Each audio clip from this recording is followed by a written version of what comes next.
কার্যক্রম নিষিদ্ধ থাকা রাজনৈতিক দল আওয়ামী লীগ ও সহযোগী সংগঠনের এক নেতাকর্মী রাজধানীর ধানমন্ডিতে মিছিল করেছে।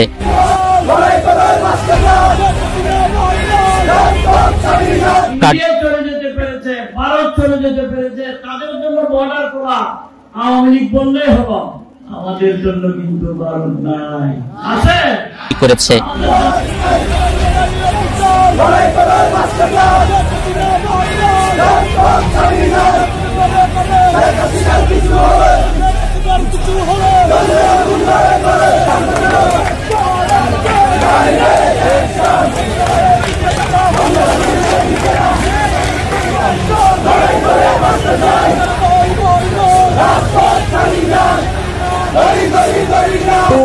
বলে আওয়ামী লীগ ও ছাত্রলীগের সাহস। এবার লাঠিসোঁটা হাতে ধানমন্ডিতে আবারও প্রকাশ্যে আওয়ামী লীগ ও ছাত্রলীগের নেতাকর্মীদের বিশাল বিক্ষোভ মিছিল।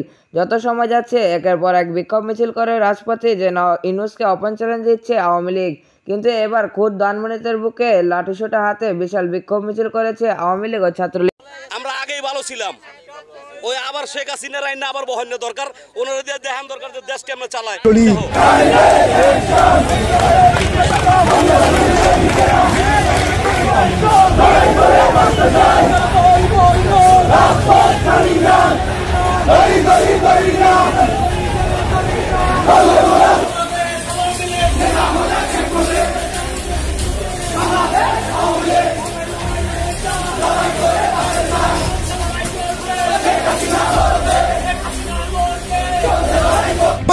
আন্দোলনটা আমরা অন করি এবং একই সঙ্গে আমরা ওই আন্দোলনে আমাদের শুধু ঢাকায় না সারা দেশে আমরা সম্পৃক্ত হই।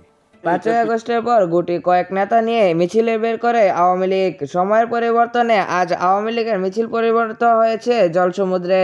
শেখ হাসিনার প্রতি বাড়ছে মানুষের রাস্তা। কোনো বাধাই যেন আওয়ামী লীগের মিছিলকে আটকাতে পারছে না, যেন ইউনূসকে পাত্তাই দিচ্ছে না আওয়ামী লীগ।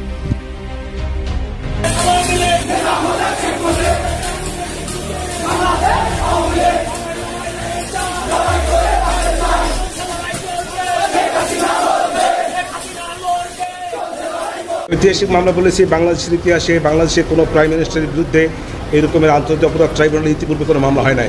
শেখ হাসিনার সাবেক প্রাইম মিনিস্টার শেখ হাসিনার পক্ষে এরকম কোনো মামলা বাংলাদেশে, মানে শেখ হাসিনা বলতে চাচ্ছে যে আরও অন্য কোনো প্রধানমন্ত্রীর বিরুদ্ধে এরকম কোনো মামলা হয় নাই।